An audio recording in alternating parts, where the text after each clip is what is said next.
Bakit po kayo umiiyak? Akala namin hindi na namin kayo makikita. Bakit ba kayo napadpad dito? Ha? Ano nangyari sa inyo? May nanakit ba sa inyo? May sumalba ay sabihin niyo sa akin. Ma'am, nakausap na po namin ang mga bata. Nagkaroon na po kami ng konting debriefing sa kanila. Ang importante po sa kanila ngayon, makapagpahinga muna. Total po naman nakapagbigay na sila ng ilang mahalagang impormasyon sa amin. Oo nga naman, Shed. Ang importante sa kanila ngayon ay makapagpahinga at saka makauwi. Sigurado din ako, gustong-gusto na sila makita ni Sir Nick.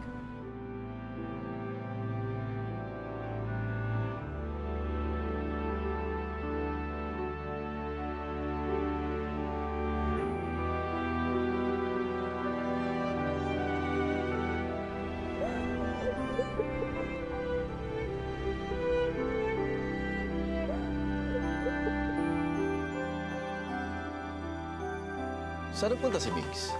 Ano sinabi niya sa'yo? Sir, wala ko siyang ibinilin sa akin eh. Maliban sa sabihin ko sa kanya, oras na dumating kayo. Sige.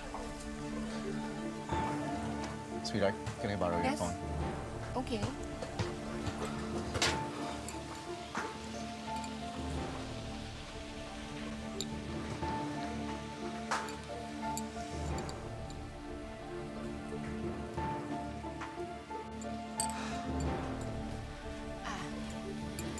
Sweetheart, I'm sorry pero hindi kaya plinano lahat ito ni Mix at ni Shed para makakuha sila ng reward from you?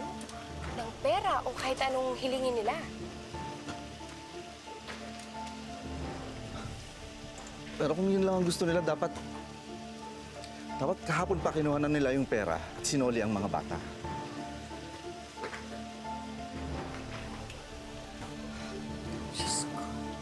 Diyos ko, paano kung may nangyari talaga sa dalawang bata? Paano kung nadisgrasya sila? Hindi na sila makakabalik dito?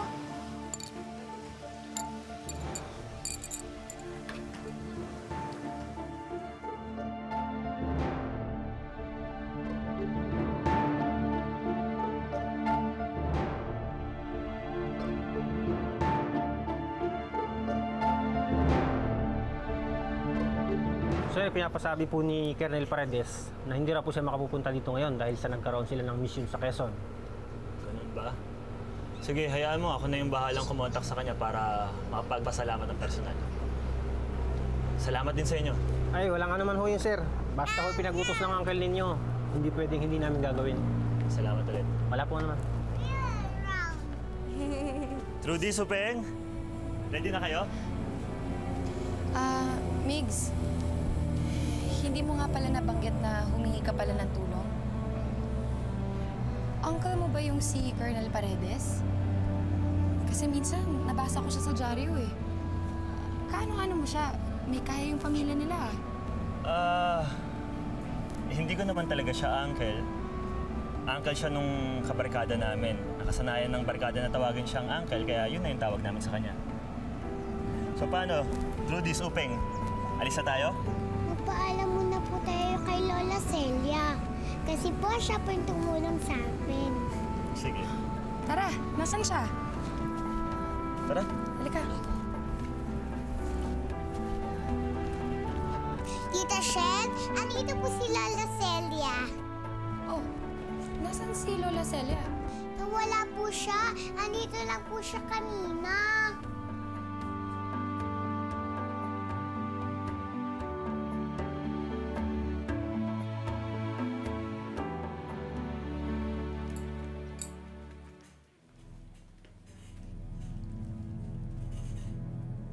Nick. Ano ba nangyayari sa'yo? Don't tell me buong araw ka nalang maglalasing. Hindi ko matatanggap kung may masamang mangyayari sa anak ko. Patayin ko yung mix na yan kapag nalaman kong siyang nasa likod ng lahat ng ito. Nako! Isama mo na rin yung Shed na yan, Nick. At huwag silang magkakamaling magpakita sa atin dito. Alam mo, sigurado ko nagtatago na yung dalawang yan eh. Bakit ba naman kasi hindi sila makontak, hindi ba, ma? My God. Tama na! Ayoko na marinig! makikita ang anak ko. Kung maririnig, hindi ko na siya makikita. Kasalanan ko lahat ito eh. Kasalanan ko to dahil pinabayaan ko sila noon.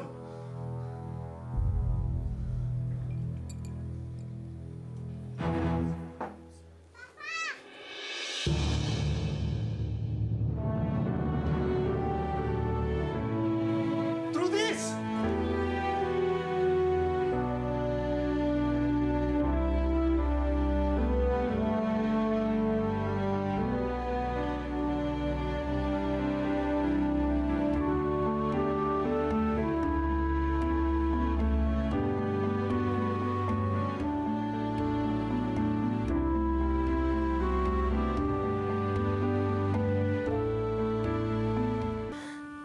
Ano nangyayari sa'yo, anak?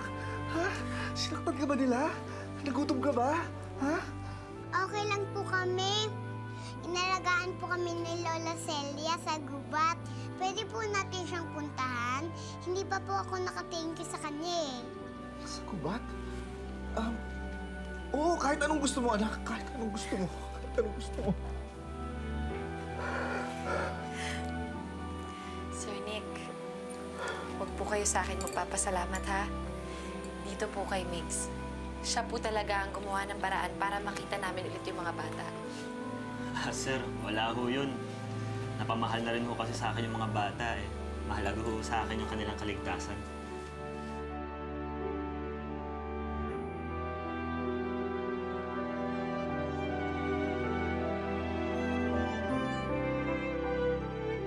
Halika, linisin natin sila.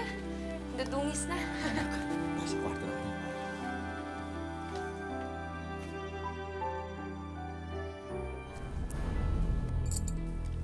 Ma! Ano ba naman to? Palpak yung plano mo. Akala ko ba hindi na makakabalik yung batang yon? Yun din ang akala ko eh. Huwag ka na magreklamo, nandiyan na yan. Ang importante ngayon, yung hindi tayo mabuko.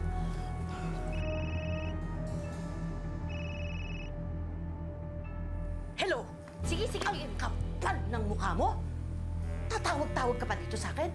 Palpak ang ginawa mo. Ngayon, umasa ka na wala kang makukuha ang pera sa akin.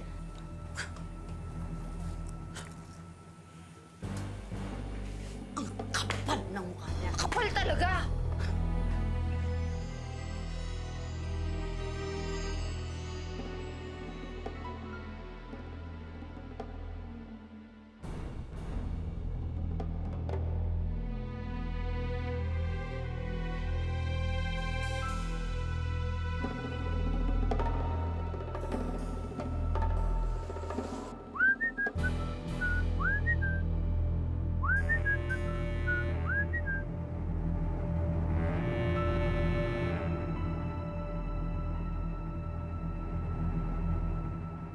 Rudy, supay, halika na. Sarap naman ang bakasyon natin.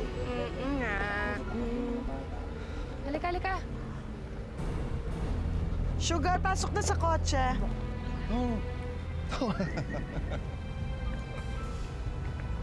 Oh, Trudis, Upeng, ba't kayo tumigil? Anong nangyari? Anong problema? Trudis? Bakit? Ano nangyari? Narinig po namin yung sipol ng mama na kumuha sa amin. Ano? Saan? Nandito siya?